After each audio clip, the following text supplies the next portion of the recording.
High court के आखिरी फैसले से हुई सात संगत खुश, हजूर पिताजी के पक्ष में आया फैसला। जी हाँ सात संगत जी, जब ये लाइन हम सुनते हैं तो हमें बहुत ही अच्छा लगता है, लेकिन सात संगत जी ये बात अभी सच्चाई नहीं है। हजूर पिताजी के पक्ष में आखिरी फैसला नहीं आया है। हालांकि अभी तक जो भी याचिका डाली गई है हजूर पिताजी के पक्ष में ही फैसला आया है। वो फैसला कैसा है, वो पैरोल का है या फरलो का है, इस तरीके से जो भी अब तक अतीत में जो हजूर पिताजी की तरफ से, हजूर पिताजी के वकील की तरफ से जो भी याचिका कोर्ट में डाली गई थी, अभी तक हजूर पिताजी के पक्ष में ही फैसला आया है। लेकिन इसी बीच सभी सात संगत के मन में जो है उत्साह बढ़ता जा रहा है कि हजूर पिताजी इस बार सरसा आश्रम में पधारे थे, तो हो सकता है कि हजूर पिताजी अब परमानेंट भी आ सकते हैं। जब बरनावा आश्रम की जगह सिरसा दरबार में हजूर पिताजी पैरोल कबूल करवा सकते हैं, तो परमानेंट आने के लिए भी हजूर पिताजी रिहाई कबूल करवा सकते हैं। लेकिन सात संगत जी, इसके बीच समस्या क्या पैदा हो रही है? हजूर पिताजी की तरफ से तो ऐसी कोई भी, हजूर पिताजी कुल मालिक है, जब चाहे जब आ सकते हैं। लेकिन सात संगत से हजूर पिताजी इतने ज़्यादा लगाव रखते हैं कि हजूर पिताजी ये चाहते हैं कि सात संगत जो है भगवान का सिमरन करे, भजन करे। और जब तक, क्योंकि हजूर पिताजी ने ये वचन लिया हुआ है कि जब तक हम जिसने भी डेरा सच्चा सौदा से नाम लिया है उसका बेड़ा पार नहीं कर देंगे, तब तक हमारा शरीर भी सात संगत के लिए, हमारा सब कुछ समाज के लिए है। तो सात संगत जी, हजूर पिताजी अपने तरीके से जो है काम कर रहे हैं, तो हम सभी को उनके तरीकों में ही खुश रहना चाहिए। हजूर पिताजी अभी पैरोल फरलों पर आ रहे हैं, तो हमें उसी में खुश रहना चाहिए। सभी सात संगत के लिए एक बहुत बड़ी अपडेट है, जो मैं अपडेट आपको बताने जा रहा हूँ। उसके लिए आपको सबसे पहले वीडियो को लाइक करना होगा, इस चैनल को सब्सक्राइब करना होगा, क्योंकि इस चैनल पर जो है डेरा सच्चा सौदा की हर एक वीडियो हम टाइम टू टाइम डालते रहते हैं। हजूर पिताजी के कुछ इंपॉर्टेंट वचन भी हम लेकर आए हैं, जो लास्ट में हम आपको सुनाने वाले हैं। इसलिए आपको वीडियो के लास्ट तक देखना है बिना स्किप किए, क्योंकि हजूर पिताजी के जो वचन होते हैं वे एक सोने की तरह होते हैं। जैसे सोने को आप कितना भी मिट्टी में दबाओ, कितना भी आग में जलाओ, लेकिन सोना सोना ही होता है। और हमारे हजूर पिताजी भी सोना है, और उनके वचन भी 100% 24 कैरेट का सोना होता है। माना जाता है कि 24 कैरेट का सोना शुद्ध सोना होता है, तो उसी तरीके से हमारे हजूर पिताजी के जो वचन है वो भी 24 कैरेट के सोने की तरह है। तो आप सभी को ध्यान लगाकर हजूर पिताजी के जो वचन आए हैं वे सुनने हैं। हालांकि हजूर पिताजी के पुराने वचन है, लेकिन हमारे हजूर पिताजी के कोई भी वचन पुराने नहीं होते हैं। जिस तरीके से सोने को हर बार नया करने के लिए तपते हैं, तो उसी तरीके से हजूर पिताजी के जो वचन है आप जितनी बार भी सुनते हैं उसमें कुछ नया आपको मिलता है, और आपके जीवन से ही निकल कर वे आते हैं। तो हजूर पिताजी को अगर आप परमानेंट बुलाना चाहते हैं, तो आपको रेगुलर बेस पर सिमरन करना होगा। और हजूर पिताजी भी हमेशा ये बात बोलते हैं कि आप अगर निरंतर प्रयास किस चीज़ के लिए करते हैं, तो आप उसमें सक्सेसफुल जरूर हो जाते हैं। तो आप सभी ने जोर से नारा लगाना है जहाँ पर भी बैठे, और कमेंट बॉक्स में भी नारा लगाना है, और वीडियो को लाइक करना है। अगर आप भी यही चाहते हैं कि हजूर पिताजी सभी सात संगत के बीच में परमानेंट आ जाए, तो वीडियो को लाइक कर देना है। और जो मैं आपको हजूर पिताजी के वचन सुनाने जा रहा हूँ, उससे पहले आप सभी से कहना चाहता हूँ कि वीडियो को लाइक कर दे।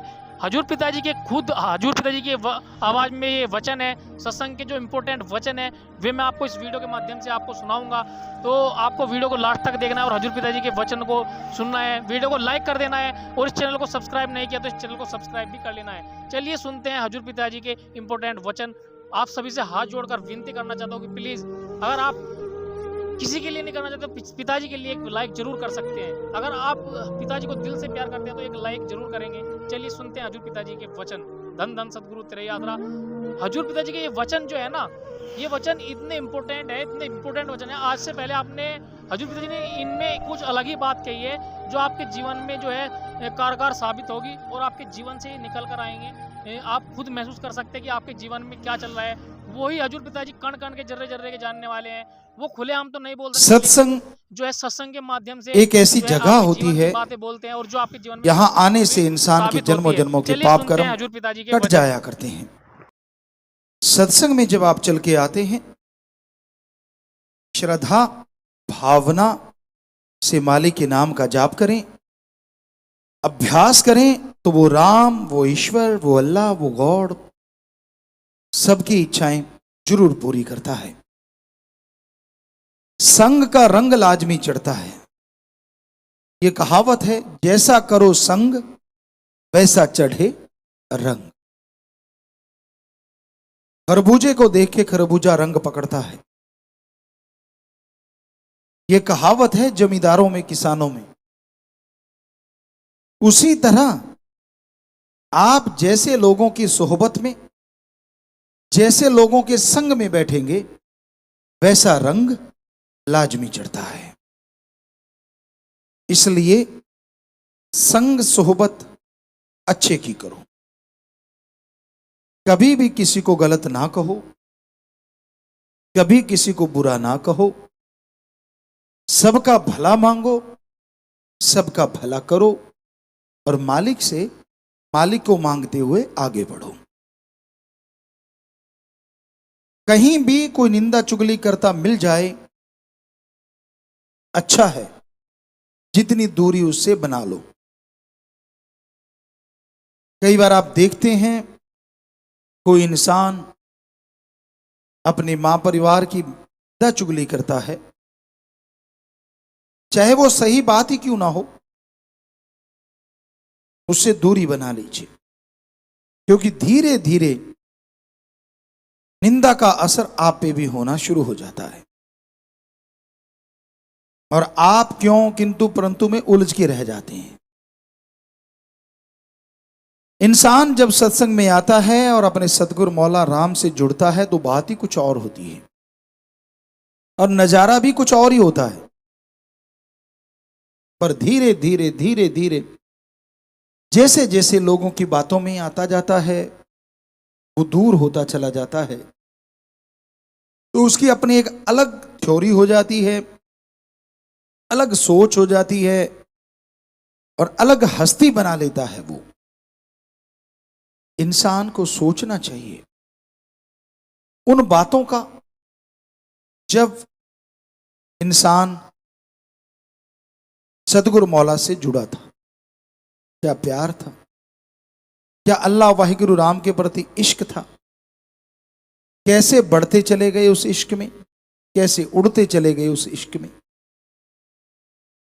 क्या नजारे मिले उस राम के इश्क में और कितनी खुशियां मिली उस राम के इश्क में।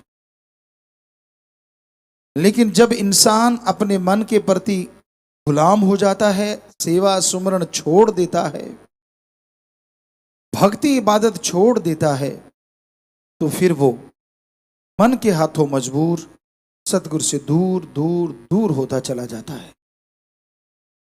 तो आप अपनी भावना का शुद्धिकरण कीजिए, अपने विचारों को बदलिए, हमेशा ऐसे लोगों की सोहबत कीजिए जो नेकी भलाई के रास्ते पे चलते हों, जो आपको गलत रास्ता दिखाते हैं, जो अपने मतलब के लिए आपको इस्तेमाल करते हैं।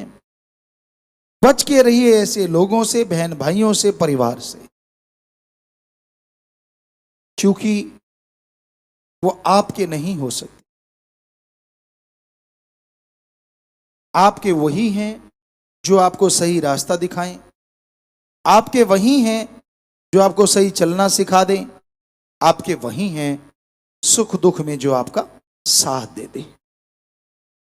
सच्चा मित्र उसे कहते हैं जो इंसान को सच्चाई मुंह पे कह दे। यह देखा गया है कि इंसान जब कोई गलत कर्म करता है, कई मित्र ऐसे होते हैं उन्हें रोकते नहीं, बल्कि वाह वाह वाह वाह वाह वाह करते रहते हैं। पंजाबी में एक बात बड़ी मशहूर है, कौली चट। असल में वो दोस्त नहीं होते, वो कौली चट होते। उनको होता है कि यार वाह वाह करते रहेंगे तो कौली का मतलब होता है खान पान मिलता रहेगा, पैसा मिलता रहेगा, आप ऐसे काम निकलवाते रहेंगे, इत्यादि इत्यादि। कि अगर सच्ची बात मुंह पे कह दी, कहीं ये बिगड़ी ना जाए और अपने को कुछ भी नहीं मिलेगा, अपा तो खाली रह जाएंगे। तो सच्चाई ये है, जो लोग आपको सच्ची बात मुंह पे कह दें, आपका दोस्त, आपका मित्र, आपका फ्रेंड, वो सही है, वो सच्चा दोस्त है। और जो आपकी हर बात पे आंखें मूंद के वाह वाह वाह वाह वाह वाह करता रहता है, समझ लो आप डुबेंदे बामणा जजमान भी डूबे, कि वो तो डूब ही रहा है, आपको भी डुबोएगा। तो ऐसे लोगों से जितना दूर रहो, परहेज करो, उतना ही अच्छा है। हमेशा अच्छे कर्म करो, हमेशा अच्छी सोहबत करो। जो अच्छी बातें करते हैं, उनके पास जो बैठा करते हैं, वो अच्छाई में बढ़ते बढ़ते भगवान तक पहुंच जाते।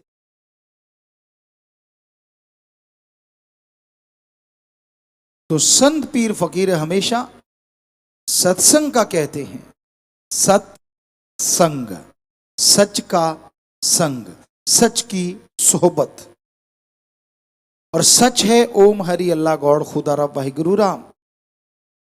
और संग उसकी सत्संग, या बिना किसी से कुछ लिए दिए उसकी चर्चा की जाए, उससे जोड़ा जाए, वही सच्चा सत्संग है।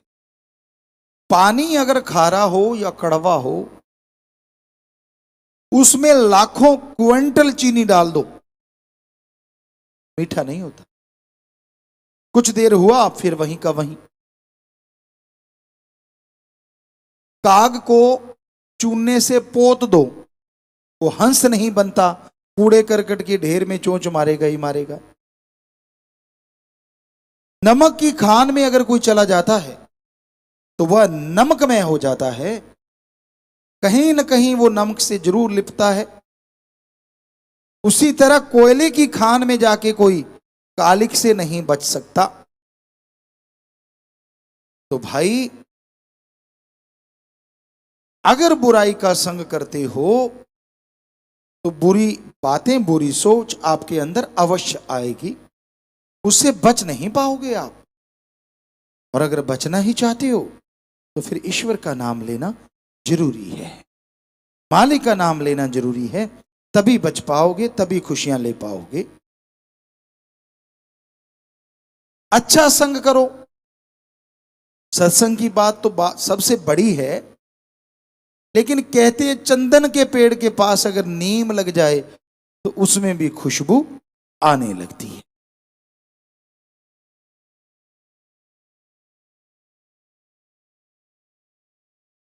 गंदे नाले, बदबूदार शराब, गंगा जी में आके जब कोई गिरा देता है, उसके बाद वो बदबूदार शराब या गंदा नाला नहीं कहलाती, वो गंगा जल कहलाती है। वैसे ही राम नाम की गंगा होती सत्संग। इसमें आप अच्छे हो बुरे हो, आपने जिंदगी में गुनाह किए या नहीं किए, जब आके सत्संग में बैठते हो और गुरुमंत्र ले लेते हो, उसका जाप करते हो, तो यकीनन फिर आप गुंडे, गंदे, बुरे नाम से नहीं बुलाए जाते, फिर आप एक मालिक के प्यारे कहलाते हो, एक सत्संगी कहलाते हो। पर वैसा बन के रहो। समुंदर ठाठे मारता है, मीठी झील ठाठे मारती है, पर कहते हैं उसकी बूंद जब बाष्प बन के उड़ जाती है और वो कहीं तवे पे गिर जाती है, वो जल के राख हो जाती है। उसी तरह सत्संग से जो कन्नी कतराता है, कहने का मतलब राम नाम छोड़ के नशे करने लग गया, बुरे कर्म करने लग गया, वचन तोड़ दिए, तो वो इंसान का हाल उस बूंद की तरह होता है। इसलिए राम नाम से जुड़े रहो। किसी की सुनो ना। यहां ऐसे मास्टरपीस बहुत हैं, तोड़ने का काम कर। दुनिया में किसी को सुखी दे के अगर कोई सुखी होता है तो वो संत है, वरना दुनिया में किसी को खुश दे के, सुखी दे के लोग अंदर से जल भून जाते हैं। यार इसको दुखी कैसे करें, यार इसको परेशान कैसे करें, यार इनके बेटों में लड़ाई कैसे करवाएं, इनको दूर कैसे करें। इसलिए एक संत पीर फकीर या उसका मुरीद ही होता है जो दूसरों को सुख देके खुद सुख अनुभव करता है और परमात्मा वास्तव में उसे सुख दे देता है। आप बहुत सारे सेवादार जो आज यहां बैठे हैं, वाकई वही हैं जो दूसरों को खुश देख के खुश होते हैं। और यकीन मानो मालिक आपके कुलों को खुश कर देते हैं, बीमा कर देते हैं खुशी का कि जा बेटा तू मेरी औलाद को खुश करता है, तेरी कुलें खुश रहेंगी। इसलिए कोई अवसर, कोई मौका चूको ना किसी का दुख दर्द बंटाने में। कोई अवसर, कोई मौका चूको ना किसी को मालिक से जोड़ने में। कोई अवसर, कोई मौका चूको ना घायल को हॉस्पिटल पहुंचाने में, दुखी का दुख बंटाने में। कोई मौका चूको ना भले कर्म करने में। यकीन मानो मालिक मौका नहीं देंगे आपके शरीर पे, आपके घर में दुख आने का।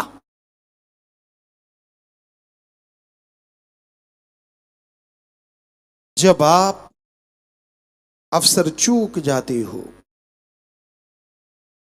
जब समय पास से गुजर जाता है, फिर पश्चाताप के अलावा कुछ हासिल नहीं होता। समय की कदर करना सीखो। समय और समुंदर की लहर इंतजार किसी का नहीं किया करते।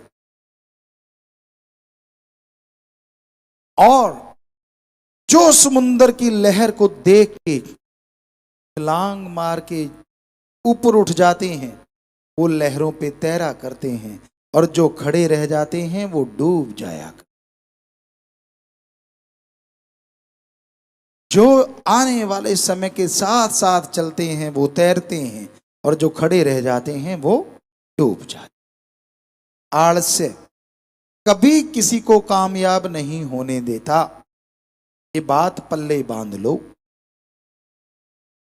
एक भजन में, हालांकि किसी शायर ने लिखा है, पर परम पिताजी ने उस भजन को अपनाया तो बेपरवाह जी का रहमो करम। बहुत बड़ी बात है कि समय की कदर करना बहुत जरूरी है। समय अगर निकल जाता है तो पश्चाताप के अलावा कुछ भी हाथ नहीं लगता। इसलिए समय की कदर करो और राम से डर के रहो। जब आप मनमते चलते हैं, जब मन के अधीन हो जाते हैं, अंदर बाहर गुरु के प्यार से खाली हो जाए। प्यार तो तभी मिलेगा जब वहां भी अच्छे कर्म करो, यहां पीर फकीर नहीं देखता।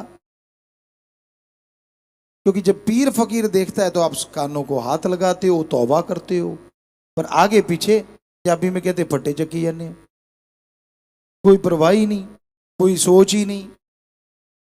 हैरानी होती है ये दोगलेपन से। हमेशा याद रखो भगवान हर जगह हर समय देखता है। इसलिए अच्छे कर्मों में जिंदगी लगाया, बुरे कर्मों से परहेज करो, सबका भला मांगो, सबका भला करो। सत्संग में आके बैठते हो तो श्रद्धा भावना से सुना करो। पता नहीं कब कोई ऐसे शब्द आपके कान में पड़ जाएं जो आपकी पूरी जिंदगी को बदल के रख दें, दुखों से सुखों में आपका लाइफ चला जाए। इसलिए ऐसे मत बैठो, ऐसे मत सोचो मुझे तो सारा ज्ञान आता है। ऐसा सोचना पढ़ के कड़ना है। हालांकि दूध तो कड़ के मलाई लेके आता है और मलाई से मक्खन और घी और दही बन जाती है, लेकिन रूहानियत में जो पढ़ के कड़ जाते हैं वो कई बार मालिक से दूर होने का कारण बन जाते। उनको लगता है यार हमें तो सब कुछ आता है, बस ये कहा नहीं और रूहानियत में जीरो हुआ नहीं। सब कुछ तो किसी को भी नहीं आता, चाहे कोई संगीत में हो, चाहे कोई स्त्री हो, चाहे कोई जमींदार हो, चाहे कोई इंजीनियर हो। सारी जिंदगी सीखता रहे तो भी कम है। ये सच है। बात अगर मानो तो ठीक, ना मानो तो भी ठीक, लेकिन सच यही है। क्योंकि नई नई सोच जब आप सोचने लगोगे तभी तरक्की करोगे। अगर डल दिमाग कर लिया कि ठीक है ऐसा ही होगा, हो गया बस ठीक है खत्म, आराम प्रस्त हो गए, तो सही नहीं है। लगे रहो कि मैंने नया करना है, लगे रहो कि कुछ और करना है, लगे रहो कि समाज का भला करना है। जो भी आपका पेशा है अच्छे नेक काम का, लगे रहो कि मैंने उसमें तरक्की करनी है, तो यकीनन एक नहीं 100 रास्ते मिलेंगे। क्या पता कौन सा रास्ता आपको तरक्की के चरम सीमा पे ले जाए। निठल्ले मत बैठो, कुछ ना कुछ करते रहो, कुछ ना कुछ निकालते रहो।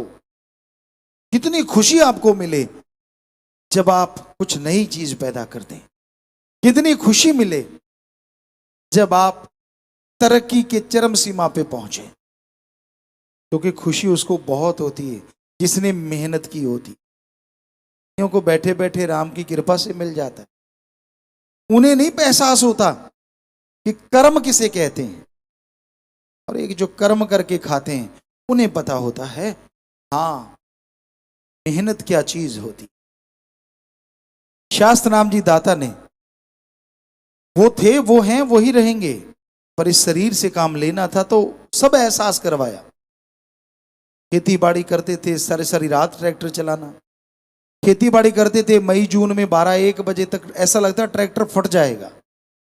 एक बार तो बापूजी कह देते थे मैं पास नहीं जाऊंगा, क्या पता भाई मेरा दिल नहीं करता, ट्रैक्टर बहुत तंग हो रहा है। उनको ये लगता था इतनी गर्मी, और ऊपर से कहते हमारा नाम लेते कि वो तो इतना तंग हो रहा है मैं कैसे बंद कराऊं। हम हटते नहीं थे, ये काम करना है तो करना है, मेहनत करनी है तो करनी है। और दोपहर की 11-12-1 बजे तक भी हमने गर्मियों में ट्रैक्टर चलाया है।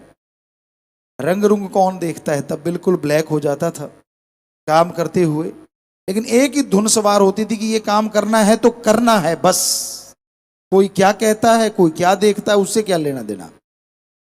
तो आज आप जाके देखेंगे बेपरवाह जी के रहमो करम से वहां बाग बहारे हैं, आसपास फसल है, सब कुछ है, लेकिन फर्क आपको साफ नजर आ जाएगा मेहनत का क्या होता है। हाथों से किया है, कौन सा काम नहीं जो नहीं किया। फावड़ा चलाया, कुतरा करना, टोका मशीन चलाना, और जब गेहूं काटते थे वो गेहूं काटना, शर्त लगा के 1-1 एकड़ काटना, वो सब काम किए हुए हैं। और इसके साथ फिर एक अलग ही मजा होता था जब ट्राली भरा करते थे। इस तरह से भरनी है, गिरे ना, चिंती लगा लगा के ऐसे लगाते थे, यूं लगता था जैसे ताजमहल चिन रहे हैं, क्योंकि खुद की मेहनत अपने हाथों में आ रही होती थी। वाकई वो सोना होता है, सोने दिया बल्लियां, वाकई इसीलिए तो हमने लिखा है। एक अलग ही मस्ती सी होती है कि हाँ यार मेरी मेहनत मेरे पल्ले पड़ रही। और फिर उसकी तूड़ी जो होती है, भूसा जो होता है, वो अंदर करना, खास करके गवारे का। अगर कपड़े ढंग से नहीं पहने और सिर पे मड़ासा वगैरह नहीं बांधा तो दिन रात खाज ही होती रहती है। और जब उस गुबार को निकालते हैं थ्रेशर में या हाथ से लगाते तो हाथ पे अगर कपड़ा नहीं बांधा तो चाट जाता, वो कट जाते हैं हाथ। ऐसा होता था, लोग कपड़ा बांध लेते थे, दस्ताने तब कौन जानता था, कपड़ा वगैरह लपेट लेते थे और उसको लगाते, और फिर भी ब्लैक हो जाते हैं हाथ, नाक, आंख, एक अलग तरह की कालिख जम जाती है। और जरा सा अंदर चला गया तो इतनी खाज होती है पूछिए मत। तो ये चीजें, और फिर उसका कुप बनाना, यानी एग्रीकल्चर की बातें आपको सुना रहे हैं। पानी की बारी आ गई तो बात ही कुछ और होती थी कि हाँ भाई पानी लगा रहे हैं, एक अलग खुशी होती थी, इतनी धरती पे ये पानी लग गया, इतने एकड़, इतने क्यारे, ये वो सब बातें चलती। तो अपने हाथों से की गई मेहनत आज अगर बाग बहारे हैं तो कोई अजूबा नहीं लगता, क्योंकि खुद की मेहनत की हुई है, खुद का खून पसीना एक किया हुआ है। पर जिसने पसीने की एक बूंद नहीं बहाई उसको क्या पता ये मेहनत क्या होती है, उसे क्या पता कि कैसे मेहनत से फल मिलता है। तो ये तो परम पिता जी का अरबों बार धन्यवाद, शुक्राना, कैसे फादर मिले, ऐसा घर मिला। यहाँ हमने बचपन में कर्म किया, वो कर्म भूमि बनी।